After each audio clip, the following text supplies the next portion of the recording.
Welcome to episode 374 with our sixth installment of Shop Talk. Carm Capriato here with Dean Bailey of King's Auto Service and Doug Rogers of Autohaus Import Services. They say stop using the technician shortage as an excuse. Here's a taste.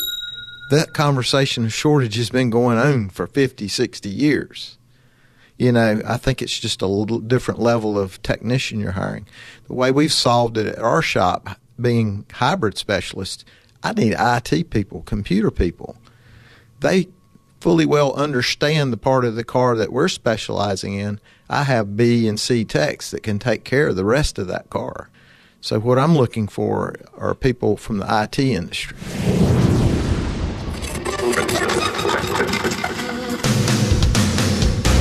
Welcome, aftermarketers, to Remarkable Results Radio. Listen to learn just one thing from today's episode on your journey to remarkable results.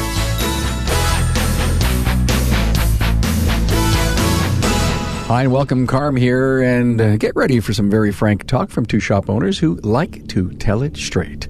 This episode is brought to you by Federal Mogul Motor Parts and Garage Gurus for serious technical training and support, online, on-site, and on demand. Garage Gurus is everything you need to know. Find out more at fmgaragegurus.com. You know, new podcast listeners and friends of the show discover the podcast every week. It is through you that the network builds. And thanks for taking up this resource as part of your learning curve. And thanks for sharing with your network. With over 475 episodes in the library, there is something for everyone. Remember, we rise by lifting others. Okay, ready for Dean Bailey from King's Auto Service in Raleigh, North Carolina, and Doug Rogers from Autohaus Imports. Buckle up for this one. Dean and Doug say don't use the tech shortage as an excuse. Go find one.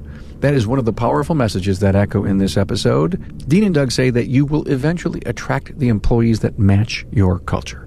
Top technicians want to work for a top shop. Are you one? Also in this episode, recorded at ASTE 2018, we talk why you need to stop micromanaging, what is the right business culture, how to become a strong leader, and why embracing autonomous cars will be important to your shop, and so much more. Find the show's talking points for Shop Talk 6 at remarkableresults.biz/E374. And please let me know if you like the Shop Talk series. Hey, in the show close, I'll let you know of a shop tour I'm doing during Industry Week 2018, and I'd love to meet you there.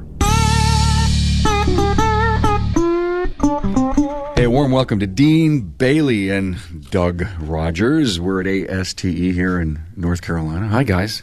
Hello. This morning. Glad to see you. Okay, Dean, let's set you up. King's Auto Service here in Raleigh. No, in Raleigh, North Carolina? Raleigh, North Carolina. Right here, right where we are. That's where I flew in. Hybrid specialist. Yes. Wow. And family is a founding member of the Independent Garage Owners. My uncle, Linwood King, founded it in 1946 after he got back from World War II. He was a PT boat mechanic after he was a farmer at home before he got drafted. Okay. And so he came back and worked for the local bus garage for a while and then founded King's Auto Service. Cool.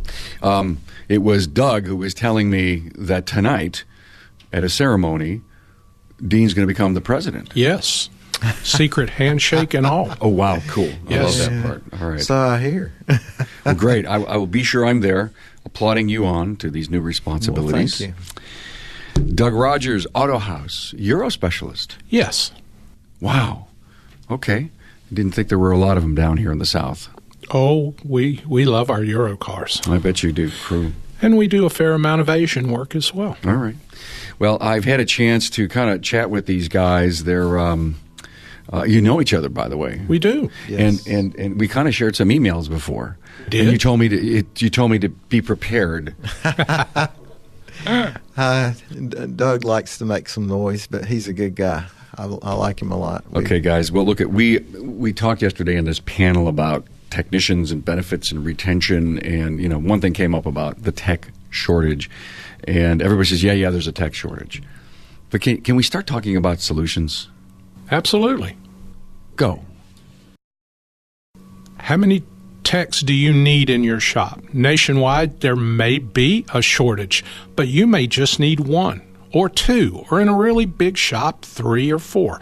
Yes, you can train your own, and that's great, but don't use a technician shortage as an excuse to go, I can't do this for my customer, I can't that.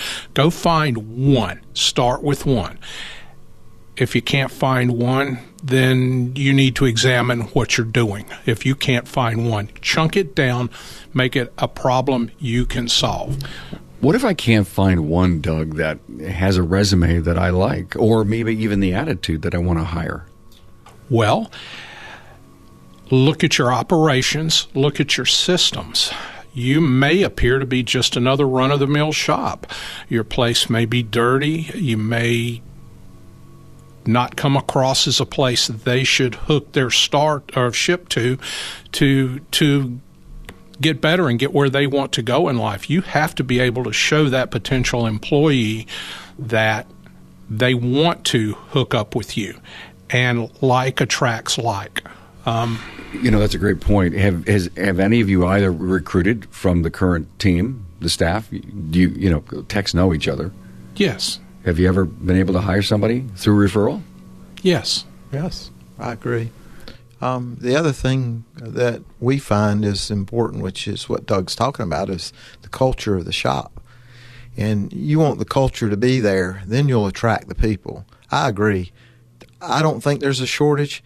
That conversation of shortage has been going on for 50, 60 years. I think it's just a little different level of technician you're hiring. The way we've solved it at our shop, being hybrid specialists, I need IT people, computer people.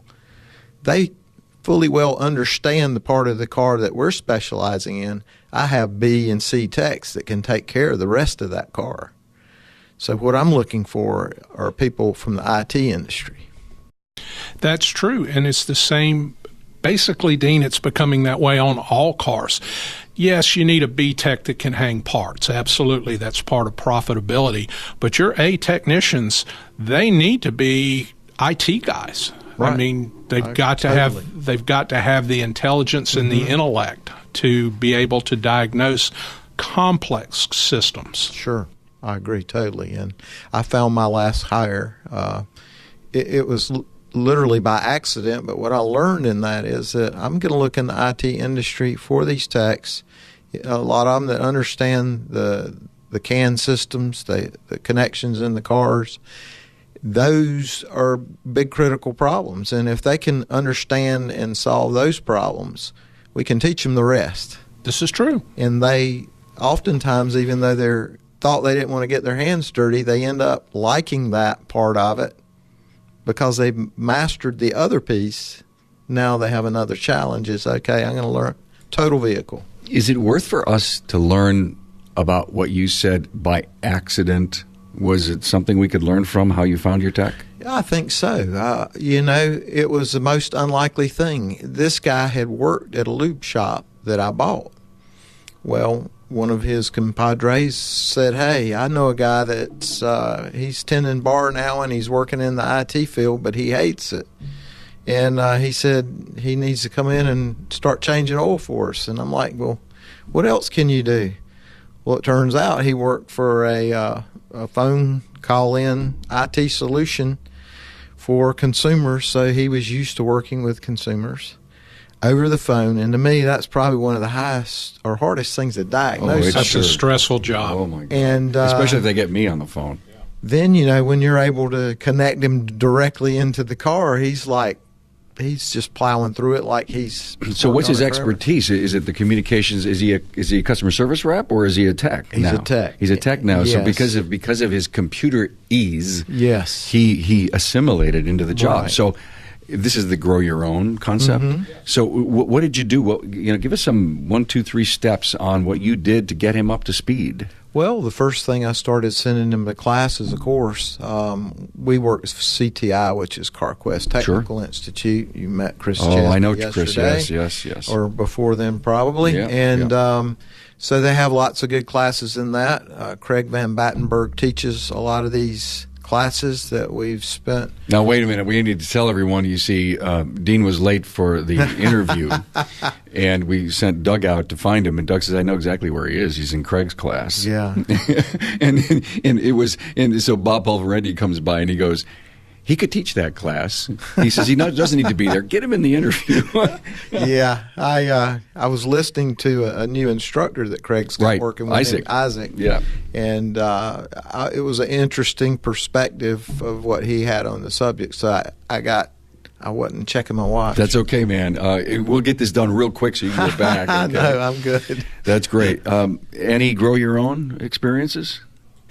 Typically, in my store, I have some I'm working with now. The jury's still out on whether they're going to evolve into who I need them to be. Generally, when people come to my shop, I need a certain skill level to start with because I'm looking to hire techs. So then if you've got the skill set, you can come and start to work. Then we see if you are a personality fit with our shop and our culture. And I've had a lot of highly skilled technicians that didn't work out ultimately, not due to their inability to work on cars, but their inability to be a team member, which is vital. Because we're a team. We're 6 people right now that work together all day long. And if you don't love one another and back each other up all the time in a spirit of teamwork, it makes the day very long. I'm talking with Mike Zralik, a technical product specialist with Federal Mogul Motor Parts. Mike, are you an extension of the technical support center we all know as Garage Guru? Most definitely. I spend a lot of time there. I'm involved in all the classes that go on there. I actually host classes there, such as our ASTE test prep courses. So very much so an extension of that. Mike, you're in the shop. So what's the greatest outcome that you see from the techs and service advisors that you're spending time with? Not only are they learning about great product, but we get to talk shop. So I was in a shop earlier today and we were talking about some electrical diagnosis he was doing, and he was actually having a problem finding some schematics, and we were able to work with that and talk back and forth. So I was able to get educated on a problem he's having in the field, where I can share that with others and I can share other ideas from other people with him. Do you actually put product in the hands of the technicians? You have to. That's, in this industry, a lot of guys are like myself. You got to touch it, feel it, play with it. Just telling them about features and benefits isn't going to sell it. You put it in their hands, that's going to sell it hands down. So you take the new Wagner OEX brake pad and you put it in someone's hands. What happens? First thing they do is say, wow. And then they start asking questions about the unique design of it, the unique shape, and the purpose of that. And they're very blown away by the technology that we put into it. They're amazed by it, and they're loving it. Eyes light up, aha moments. You bet. And why is it taking so long to get this out in the market? And I need them, and I want it right now. Exactly. Federal Mogul Motor Parts' Garage Gurus is your go-to source for the vehicle training, technology, and answers you need to keep your next job on track. On-site, online, or on demand, the Gurus are here to help keep your business and your career on the road to success. Visit fmgarageguru.com.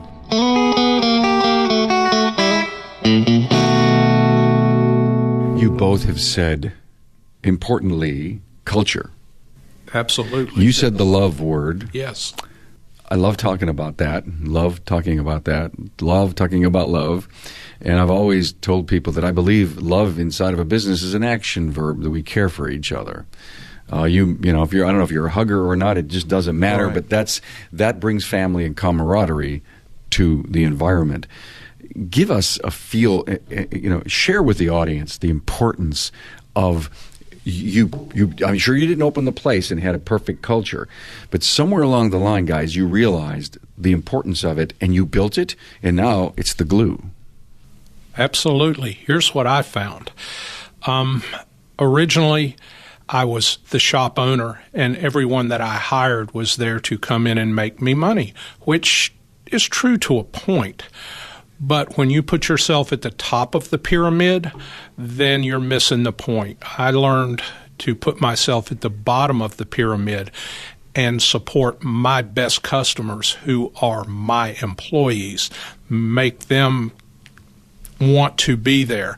And if I need to make another $100,000, then I need to be able to see how that employee is going to make 40, knowing that my 100 will be there at the end, rather than vice versa, where where's my money, where's my cheese, and some guys living off in a trailer eating beanie weenies, not wanting to come to work. So that a servant mentality as a shop owner. I was just going to say that you're serving the people who serve your customers. Absolutely. 100%. I agree with that totally.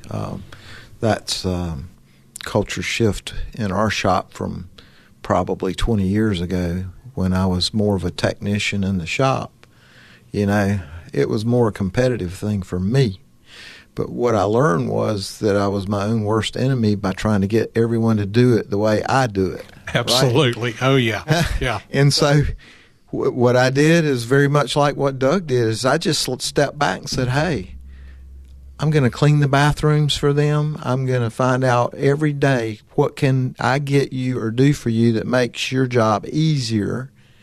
And if I have an employee that calls in and says, hey, I don't feel good today, and we already know what kind of employee he is, I'm going to say, hey, stay home. We got your back. We'll get it covered. Absolutely. Yeah. To me, it's not that important to have a meal that just produces something. And, you know, as they said yesterday on that Comcast, that, you know, to me, it's more important to have people want to come to work. Sure. Feel good because you're there so long. Absolutely. Absolutely. You know, I get up. I love to come to my shop every morning more than I ever have. Yeah. And I'm not ashamed to say I'm 64, and it took me till I was 60 to figure out what I wanted to do when I grew up. You know, and that included being a technician at the dealership level for 25 years, starting my own shop because my body was wearing out. Yeah. But I just wanted to be a shop owner. I didn't want to be a leader, but I had to realize somebody's going to lead this thing, and if it's not you, who's it going to be? Yes. And I get out of bed every morning going, hooray, I don't have to sit home and watch daytime television. I get to go to my shop. Right. Is there a secret about getting up in the morning so you can face the world? Well, how I try to approach it is when I wake up, I make sure I'm having a good day before I ever put my feet on the floor. Get your head right. Get your attitude right, or at least point it in the right direction. Did you ever pause and say, "Hey, I'm going to lay here for another 5 minutes because I'm not ready"? Absolutely. Yes. You too. I have to totally agree. I sit up in my bed, and first thing in the morning is I meditate, say my prayers, sit there a moment, let all the blood go back where it's supposed to from sleeping that night, and then I think about, okay, what was it yesterday we were doing that's really important that we need to get done? Or what do I have to do when I go in today to resolve a problem with one of my employees that's got a family crisis or something like that? And that really helps set the tone. I mean, I think your people in the cultures that you've developed expect you to come in as their supreme leader, and I don't mean that in an exalted way, but they follow your lead. Absolutely. They are going to, if you come in a bad mood, everybody's going to be in a bad mood that day. Absolutely. And it's going to be all right. Okay, so one of your techs, your service writer, they come in a bad mood, and your litmus test says that. Do you try to handle that in the morning, or do you let them work it out? Well, yeah. The first thing I try and figure out is what's going on in their life that day that they don't feel good. And it's very similar to customers, and Doug may see this as well. We'll have customers that we've been working on their cars for 20 years, and they come in, and they're just mean and ornery, and we've never seen them behave that way. And then that sort of gets the service people kind of all riled up, and I'm like, well, guys, come here. I said, something's going on in their life right now that you don't need to take offense because, just because they're being mean to you today, that's out of their character. Something's up. So my staff will kind of tiptoe around getting to, hey, what's going on? Is everything all right with you today? And a lot of them will just say, hey, yeah, as a matter of fact, I had this happen. And we're like, okay, is there anything we can do to make your life easier other than your car today? Sometimes you have to fix the people before you can fix the car. I agree. It's part of the unpaid work that we do. You can't bill for fixing them. Dr. Doug. Well, it's true. I'm glad I took psychology in school. And you would have never known, how many years later that it's paying off for you. You mentioned delegate, and Doug, you and I were talking about micromanaging. And it's not a healthy thing to be a micromanager, and I think you learned that. Yes. Well, as a technician, you tend to view things as black or white, fixed or broke. There's not much gray area in between, and actually most of life is one huge gray area. I still struggle with that, but you're never going to succeed, I don't think, if you've got the mentality of, there's only one way to do this. This is my way. You have to find people you can trust, and you have to give them enough rope to make their own mistakes, and you'll often be surprised at glaringly obvious solutions to problems that they find really simple.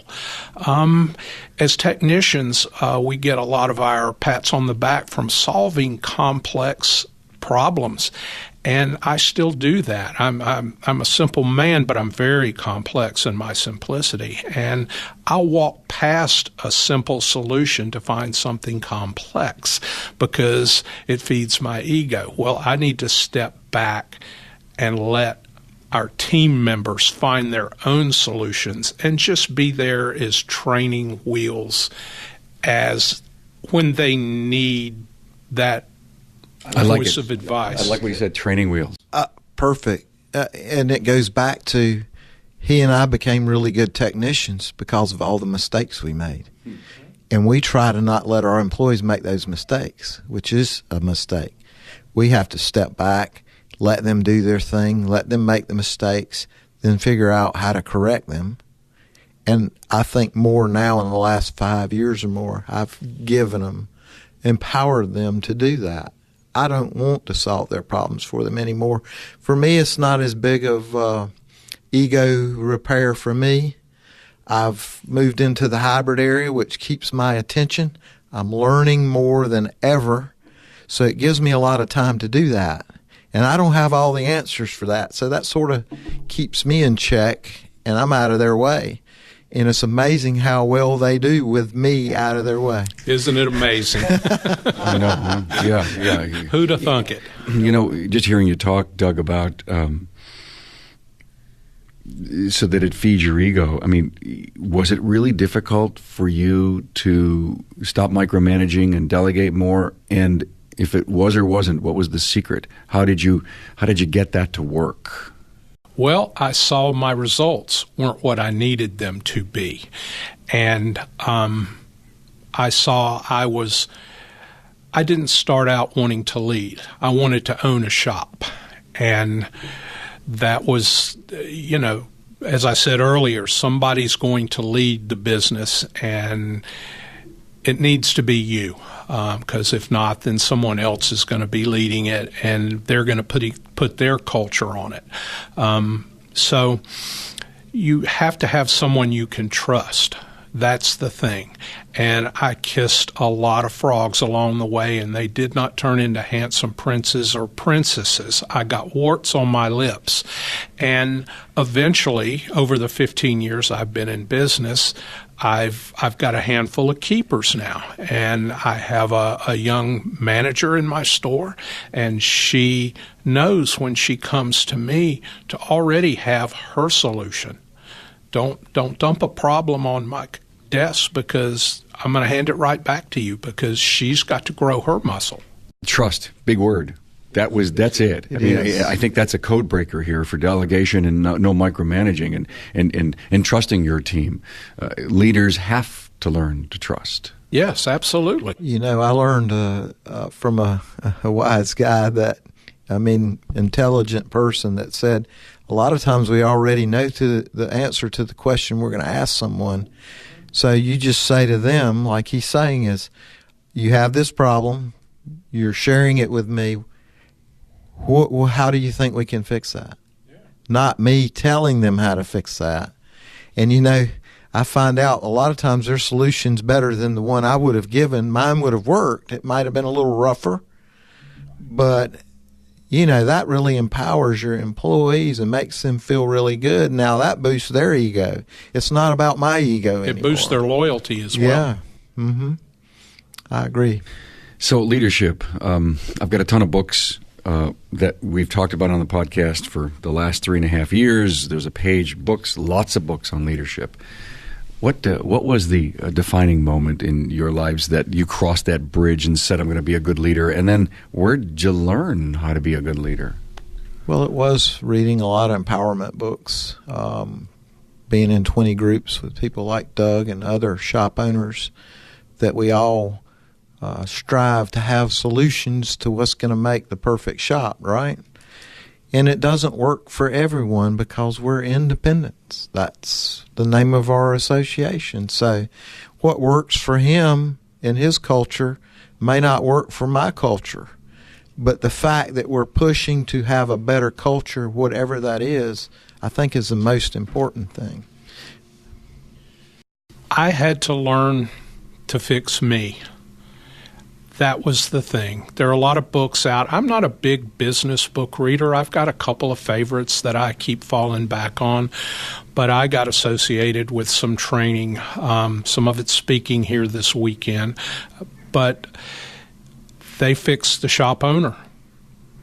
And once the shop owner fixes himself, everything else flows so easily. Training's a big piece of it, whatever flavor of training you need.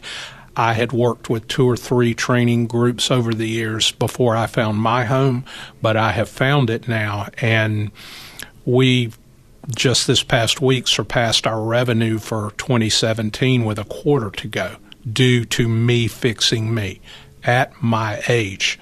You're never done. If you're not learning, you're wasting the airway. You said you're 64? Yes. And you're still a student? Absolutely. Every day. I totally get that and believe in that. I love the words, you have to be a perpetual student.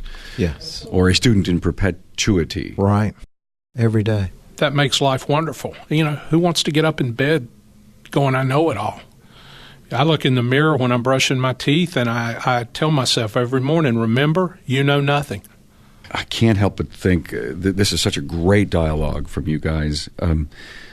Part of the problem of our industry is image and pay, and we just can't seem to do a lot of the things to get out of our own way. And I think you really helped sum it all up. Fix you, and you can fix the problems. Right. And I think we've had a lot of people help us understand why we're our biggest enemy. Absolutely. And there's the point. The other point, and I had written the word down, coaching. And have both of you had business coaches, and, yes. and you really can lend that focus yes. to the fact that really those were really big changes in your life when you opened up to that. Yes. Absolutely. You don't see your own problems. You can't see the nose on the end of your face, or whatever that old adage is. You can't see your own nose. You can't see your own faults. You see everybody else's faults. But if you don't have somebody that's not emotionally involved in your drama that can look at you and guide you and point things out, some of them are very obvious. It took me 10 years in the school of hard knocks, and I learned in 1 year more than I learned in 10 with some good coaching. Yeah. I've had good mentors over the years, my uncles, my cousins, but business changes. People change.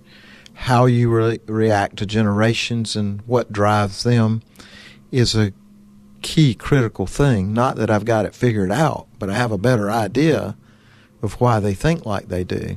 And so me stepping back and saying, well, I'm a baby boomer, I don't understand why they do that or why they're not like me.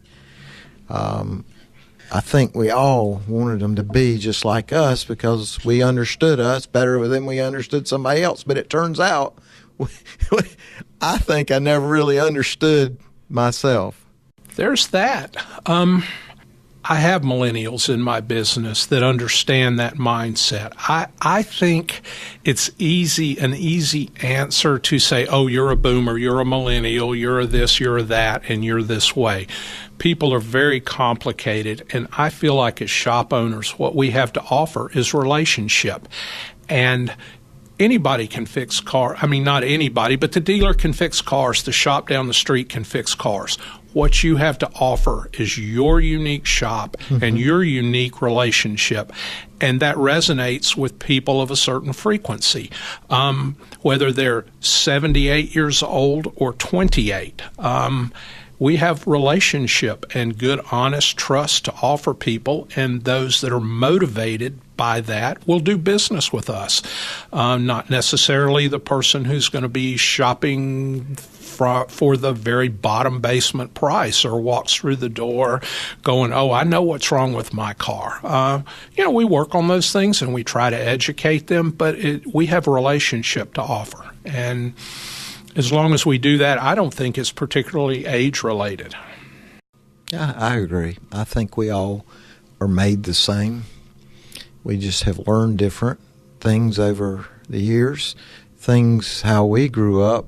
I can say that back in our day when we had a problem with a car, we didn't have a computer database to go on or a group that we could say, have you ever seen this problem? We would call one another and say, hey, I know you work on this type of vehicle. Absolutely. Have you seen this problem? And so for us, we've had to learn that this new generation of techs, they're going to get it off the internet or Facebook or even Twitter sometimes. The way they get, I think the difference is the way they get information. Yeah. Just the biggest. And there's a lot more information out there, and it's a good thing. Yeah. Some of it's dangerous, though, but in the wrong hands, it can be dangerous. Where are we headed as an industry? What do you guys got planned next? Give us some insights. Well, for us, I think we have to embrace autonomous vehicles. I think for us to succeed going forward in the future, we're going to have to be ready to figure out how to network with fleet management to get these autonomous cars to come to our shop for those repairs. And that's going to be, I think, a whole different setup where the parts are going to be shipped in by them because they know, based on the repair manuals that they have in their database, that spark plugs are going to be due at this mileage and that car's going to show up. But an hour before that or whenever the plugs arrive, we're going to have to charge more labor to do this. Yeah, there's nothing wrong with that. You've got to adjust. You still got to make X amount of money. We're going to lose money on the parts side, so we have to increase to cover that. But I see that that's going to come. There's still be people that want to drive themselves. But I honestly think in a city like ours, that's more likely than light rail. Light rail, people want a vehicle to get in because their child's sick at daycare. They're not going to want to wait for the train to go to a parking lot to get in their car to ride. What do you think about that, Doug? I think you are an extremely forward-thinking individual, and I compliment you on that. I believe that you and I will both be dead in our graves, buried and long forgotten, before we have to deal with, as I call them, ominous cars. Ominous. Yes, there's going to be some of them out there. Yeah. There are. But we, like it or not, are going to go to our graves less and less burning the resources of the original organ donors, those being the dinosaurs. Mm-hmm. I am an unapologetic lover of V8s and powerful cars, and it's not a popular opinion, but my lifetime of pollution will contribute so little to the overall global pollution that's created by huge corporations and blah, blah, blah. But, yeah, I do what I do, but I don't think I'm going to deal with that. I don't need 2,000 cars a month or 4,000 cars a month. I'm content to let the hybrid drivers drive hybrids, and I'll recommend them to you to fix because I know you're going to do an awesome job, just like you recommend some Euro cars to me. I do what I do, and we fix We Yeah. fix cars you drive, and I don't think in my lifetime it's going to make a minute's difference. And I look at being involved in my business another 6-7 years. Right. And after that, I'll have partners that have bought it from me, and they can deal with that. Yeah, but I think it's coming. And so, just like hybrids, we started preparing and training for hybrids at least 10 years ago. 6 years ago, when we saw our first high-voltage battery pack that we rebuilt, it's now we would see maybe one hybrid a month. We see them 5, 6, 7 a week. The number of them out there for us, we were sort of first in. It's been good for us. I agree, we'll probably be older, but that's the plan I think I have to set forth now. We need a niche in our company going forward, because it's going to be hard to compete with more tire stores, because there's going to be less maintenance on vehicles. Luxury cars, powerful cars that burn a lot of fuel, that have a lot of power. Those it'll be a smaller group of people, but there'll be a smaller group of people to work on them. You bring up a great point. Tire stores want to do total automotive. Transmission shops want to do total automotive. There's an awful lot of people moving into the repair business. They've got a lot to learn. Mm-hmm. I get it. It's going to dilute the technicians that we have out there. But I think this whole thing on niche is important. You're a hybrid specialist. You're a Euro specialist. Very interesting. I'll send my cars to you. You send your cars to me. The ones that I know you'll do a better job with. Is that going to be and I love what you said about autonomous cars, and I really respect what you said, Doug. But is it going to be a niche industry? Are there going to be more Euro and Asian specialists and more hybrid specialists? Are we going to segment? It becomes harder to be all things to all people. I don't advertise to domestic vehicles, but we fix them all day, every day. I think there's a problem if you try to appear to be all things to all people. Most people are going to think they're not good at any one thing. So if I had an Audi and a Chevy, you're going to fix my Chevy? We do it every day. Every day. Okay. So you're a specialty shop in name, but you're all things to all people. I've got a sign out in front of my shop that says we fix everything, and I've been challenged on some of that. Will you fix my 83 Fiat? Well, no, but we fix most everything. But I think it's like us. He has customers that have a BMW, but they also have a pickup truck. Yeah. Doug, I like what you do for my BMW. Will you Absolutely. work on my pickup truck? I don't want to have to go go if he somewhere says else. yes, then that's great. If you said no to pickup trucks being down here in North Carolina, I've heard that from people a lot, some very smart people. But I live in Raleigh, and there are a lot of trucks. I mean, I've worked on 2 or 3 pickup trucks this week, but they're not a big portion of our market because we're fortunate enough right now. We live in a destination city, and people are moving here for jobs and well-paid jobs. And our business model doesn't necessarily bring in a lot of pickup trucks, but if you show up in one, we'll do it. Dean, you jumped into autonomy. I mean, wow. Talk about trends, and he just jumped. You said, well, you're going to be dead and gone before that happens. Yes. Let's bring it back a little bit and talk about ASTE. We're going to see that stuff still while you guys are working in your shops. What are you doing to prepare for that? Well, we've been through a lot of training already. We've seen them for quite some time. They're on all the vehicles, the newer ones they work on. We see damage to radar sensors on cars from where they bump in parking lots.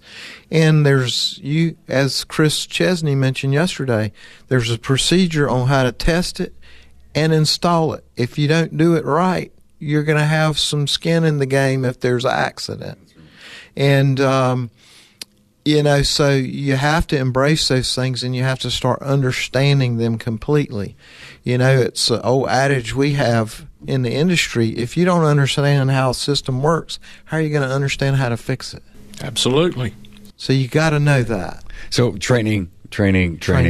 And stop and respect the fact that each and every car is going to have something different to make those major repairs. So don't assume that how you did this job on this platform yesterday is going to work on the same platform in a different model tomorrow. Exactly, and they do evolve. And for instance, we have Ford pickup trucks that we work on that have blind spot on them, and I explain to a lot of people that don't understand it, and these are the customers. Well, I almost hit someone yesterday because my blind spot didn't pick up on the left side. I'm like, well, here's the scenario I'm guessing happened. You saw it coming up, and it was flashing. The light was telling you someone's coming up on your left side. Yes. I'm like, and then suddenly it quit, right? Yes. Well, what happened is now the vehicle's moving at the same speed you're moving, so it doesn't see it anymore. So you have to be careful of that. Some systems are more advanced than others, and they could be 2 feet away from you because they've moved to the other lane. You cannot rely on those things 100% to save you from an accident. They're only helpers. I don't even trust mirrors. Mirrors will lie to you. They tell me I'm got less hair, my face is more wrinkled. Mirrors will lie to you. Oh my God! So Doug and Dean and I we're kind of coordinating the time and getting ready, and Doug sends me an email. He says you may want to rethink this interview because we know each other and it could get ugly. He says, I have no filters whatsoever. Doug says to me. Now you're sitting here laughing here, so don't get me started about Elon Musk, Tom Brady, Duke basketball, cheap domestic beer, hipsters, cats, where capitalism is going. That set the tone for our interview. You behaved. I was he does cautioned better than he claims. I was cautioned by my wife to not embarrass her today, and I endeavor to do that from time to time. Well, I thank you for inviting us here today. Absolutely, I enjoyed it. Great, a lot of great wisdom from you guys. I love this. We got to classify this as the Change or Be Changed episode. Lead culture. Yeah, got to do it. Love it. Thank you so much. Thanks, Carm. Dean Bailey and Doug Rogers. Appreciate it. Thank you, Dean Bailey and Doug Rogers, for your insights and wisdom in running and building your cultures amidst the tech shortage and other aftermarket challenges. Our aftermarket appreciates your contributions and your leadership. By the way, Dean Bailey is the new president of IGONC. This episode's key talking points can be found at remarkableresults.biz/E374. Hey, for your information, I'll be doing the live Town Hall Academy on November 2nd, 2018 from Las Vegas, Nevada at Frank's European. The show is about the value of shop tours, and Frank and I are inviting all who will be in the area to stop by at 9 a.m. on November 2nd and get a tour and spend some time looking at Frank's business. I hope to see you there. We'll talk soon. Thanks for being on board to listen and learn from the premier automotive aftermarket podcast. Until next time.